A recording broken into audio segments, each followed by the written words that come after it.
This is Lois Heather Mack. Although her happy demeanor and funny grimace when she realizes that she is being filmed may seem like an innocent joke, it is not. Sheila Vaughn Viss was born on June 10, 1952 in the city in the family of U.S. Air Force veteran Neil Viss and Lois Lenore Allen Viss, who lived in Minnesota, USA. Despite this, a dark entity lived within her.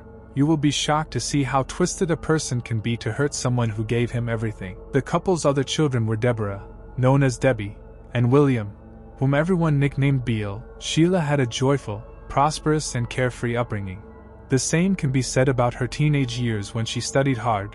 Sheila later entered Boston University to study political science. Subsequently, she worked briefly in a well-known publishing industry after receiving a master's degree from the University of Washington. Since then, she has achieved rapid professional and social development by associating with famous Americans from different walks of life, including Ted Kennedy. Sheila became friends with Elb Jacobson during her political election campaign in the 80s, and they met in this sea of contacts, after which a close friendship began. Meanwhile, the woman's dreams of marriage, parenthood, and the birth of a child became a reality when she began dating Jason Mack, a famous conductor, composer, arranger, and a producer who worked on more than 60 albums and was chairman of the music department at Chicago Harold Washington Community College. James also has children from a previous relationship. Sheila fell deeply in love with him. They soon married and settled in Illinois County. It seemed that the time for the realization of her deepest desire had come to an end. But then she became pregnant by her husband, and in October 1995, at the age of 43, gave birth to Lois Heather Mack, also known as Baby Heather. Her parents showed her great love and gave her a good upbringing. Some family members, however, claimed that Sheila spoiled her daughter too much. Having entrusted the ship to the prestige company that owned it, the family went on vacation to the Mediterranean in 2001. James suffered a leg injury, and unfortunately the ship's doctor did not provide him with proper care. As a result of this negligence, James suffered partial paralysis and later filed a lawsuit against the corporation. But the case was not completed for several years. 3 years later, the accusation resulted in a call to the family's home from police. Although little is known about this controversial incident, James's children from a previous relationship claimed that Shiloh refused to visit them by allegedly turning off the lights and acting as if they were not at home, depriving them of the opportunity to see their father. The marriage seemed to proceed as usual without any problems. The relationship between James, Sheila, and Heather deteriorated sharply after they traveled to Athens, Greece in late July 2006. James Mack died on Sunday, August 6, 2006 after he became ill in a hotel. He left a trust fund of $500,000 for his youngest child. At first, one could argue that this was just a typical teenage rebellion. But things quickly took a serious turn. Sheila had never heard of scandals before, but she had to call the police to her home several times due to domestic violence. The girl once ran away from home, and friends and relatives testified that Sheila continued to try to improve her relationship with her daughter by taking her to regular appointments with psychologists and a psychiatrist.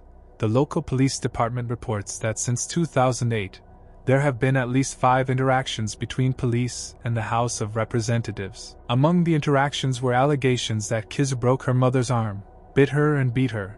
Kiza was a high school student at the time and a good dancer. Due to her family's background and experience traveling abroad, Heiser was also considered one of the smartest students in school. However, she did not hide the fact that she had a broken connection with her body, as evidenced by heated phone conversations with her during the transition to high school. In the midst of her rage towards her mother, Heiser also met Tommy Schaefer, a fellow student. He was the son of Kia Walker and was born in Chicago on July 13, 1993.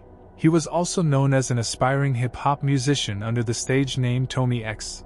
The young man subsequently confessed that was going through some personal difficulties at the time. According to court documents in 2012, Tommy pleaded guilty to a charge of inciting a violent fight in front of the victim's workplace in Lincoln Park. As for his connections, he remained close friends with his cousin, called Robert Biebs, and at least by this point in 2011, the 2001 case against the cruise ship company in which James was injured was finally resolved.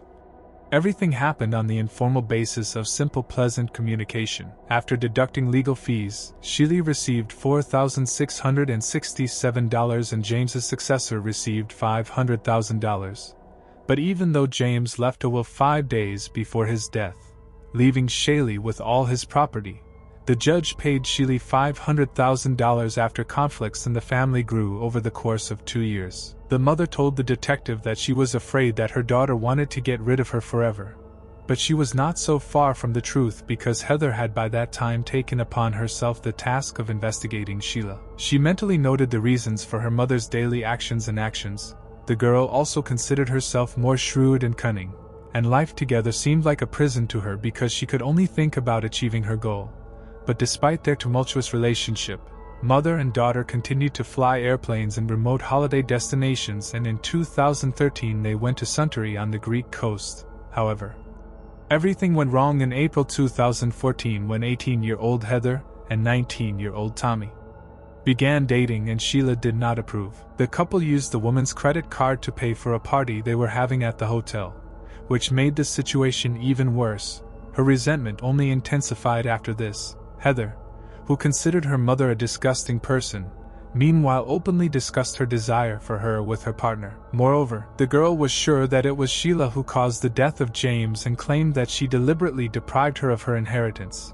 This request became a common topic for discussion, and soon the young couple began to correspond under the guise of the notorious criminals Bonnie and Clyde. They often discussed various ways to end the life of a 62-year-old woman, supported each other, and thought about how much money they would have after Heather acquired her mother's wealth.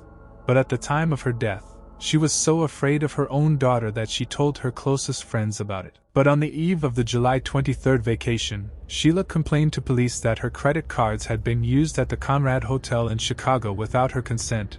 They then agreed to plan another trip together for the summer of 2014 in Bali, Indonesia. Heather and her boyfriend actually used a credit card to book the room, and when police arrived at the posh downtown hotel they were charged almost $1,000.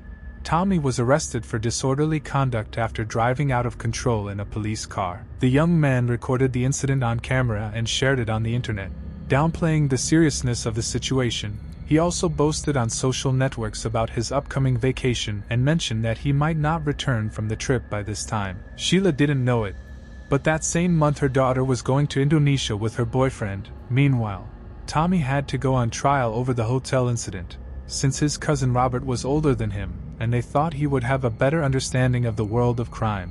He and his girlfriend turned to him for help. In exchange, he received part of Sheila's fortune. Tom sent his girlfriend a text message on the day the mother and daughter went on a trip, expressing impatience at the fairy tale scenario that awaited them as the owners of a huge fortune. Around the same time, Kizzer found out that she was pregnant with her boyfriend, and that's its signs indicate that they were both happy to hear the news. A wealthy mother and her restless daughter stayed at the 5-star St. Regis Hotel in Bali in August 2014.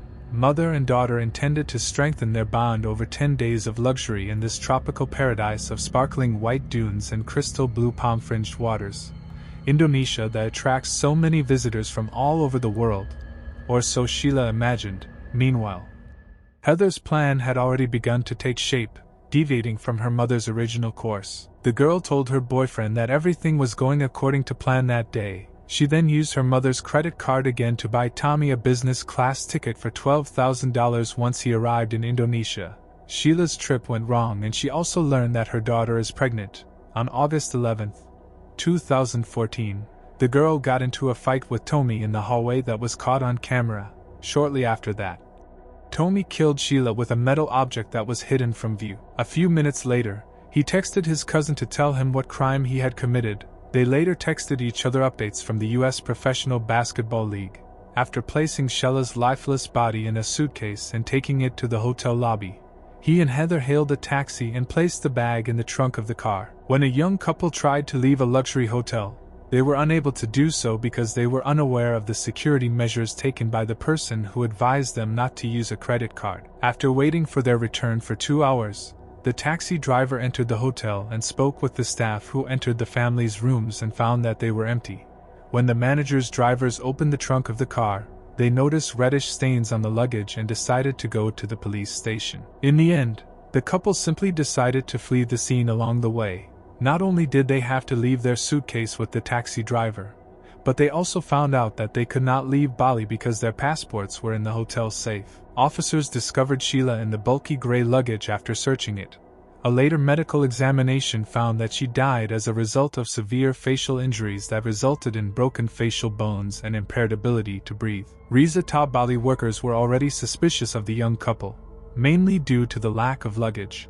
So when Tommy asked one of the servicemen for an intimate voucher, she also had bruises on her arms and broken fingers while the police were investigating. The staff alerted the authorities after discovering that they were asleep and they were forced to listen to a ridiculous story that, according to the arrogant young man, would be ideal to get away with.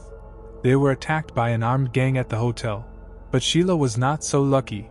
He was promptly asked for identification in order to provide the service with this information. Apparently, the authorities decided to arrest the taxi driver and hotel employees on suspicion of committing a crime because their statements did not match.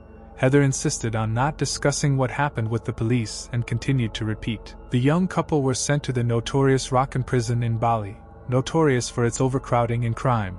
Since then, their stories have changed several times. Tommy and Heather were charged with premeditated murder and were shot while Sheila's body was repatriated. Tommy was also in the presence of an American lawyer after they were arrested and interrogated.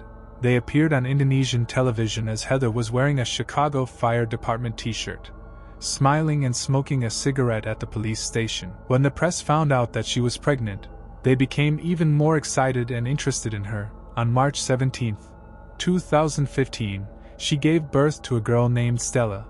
But Heather was allowed to leave her in an overcrowded cell when the local press inquired about the baby's well-being. The mother said that she had 6 fingers on her left hand and would need surgery to remove the extra finger. Information about previous visits to psychologists and psychiatrists was kept secret. When new details became known, the case grew into a scandal with loud headlines. Her parents appeared in court when she was just a few days old, wearing plastic rings as a symbol of their spiritual marriage. Tom's was blue with tears in his eyes and Heather's was crimson. Throughout the trial, Tom said that he hit Shale in an attempt to protect herself since it was she who initially blamed him after learning that her daughter was expecting a child from her friend. He said that her motivation was to break free from her overbearing mother. What Tommy was about to hear was not what he was prepared for.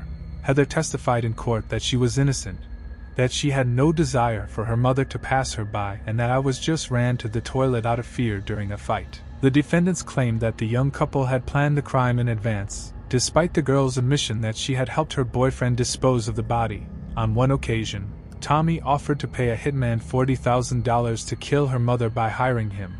In the autopsy photographs that were presented to the judge, deep veins were visible on Sheila's body, with cuts and wounds on her face and arms that the prosecution claimed were the result of her last attempt to defend herself. Tommy and Heather were found guilty of premeditated murder by a 3-judge panel, but contrary to the prosecution's presumptions, he decided to refuse the death penalty, and instead proposed a sentence of up to 20 years in prison.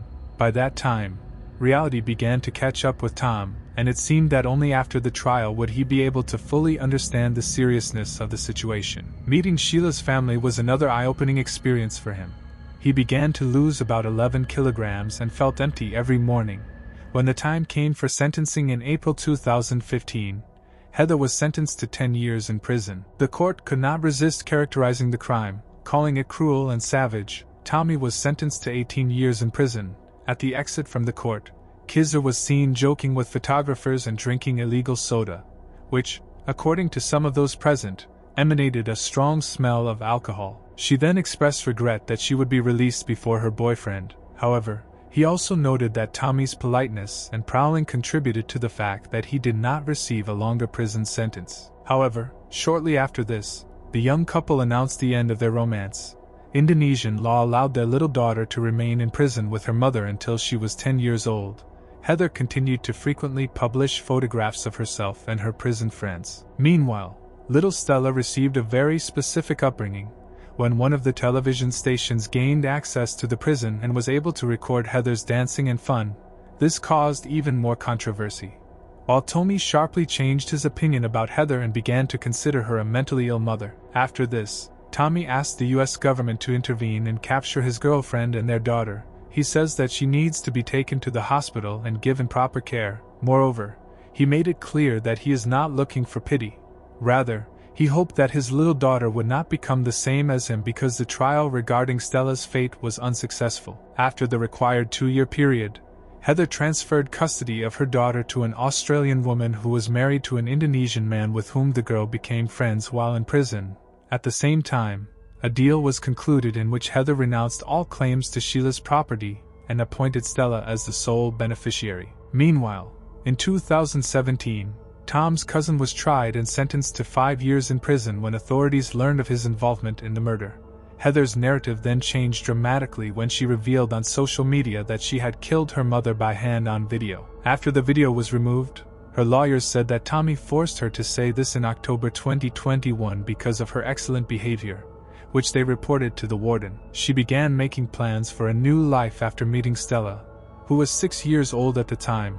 The following month, she was extradited to the United States along with her daughter. In addition, the FBI detained her at the international airport upon her arrival in Chicago and charged her with additional charges of obstruction and conspiracy to commit murder abroad. As for justice, the teaser said that she had already served her sentence, and that it would be wrong to press charges in the United States for statements she then made in a well-known American media outlet. For her part, Stella was handed over to lawyer Vanessa Fabia, who had previously worked on the case, and then again to the Australians, this time in the US. A year later, Heather entered into a plea agreement with the prosecution, admitting to conspiring to murder a US citizen abroad. Prosecutors recommended that she be sentenced to the maximum sentence of 28 years in prison, given the time she had already served in Indonesia. However, the judge issued a warning stating that he had the right to ignore advice and make decisions on his own. Heather's custody dispute over her daughter was being resolved at the same time as Heather's trial. After the Australian was forced to leave the country in November 2022, Judge Stephanie Miller placed Stella in the temporary custody of Heather's maternal cousin Lisa Hellman. Judge Stephanie subsequently upheld the custody order again in February 2023. In January 2024, a judge sentenced Lois Heather Mack. Upon her release from prison, she will also have to pay a fine of $50,000 and $2,622 in restitution. It was then revealed that little Stella refused to have contact with her mother again after learning the truth. Friends, write your opinion in the comments, and also subscribe to the channel and watch my other videos. Thank you all.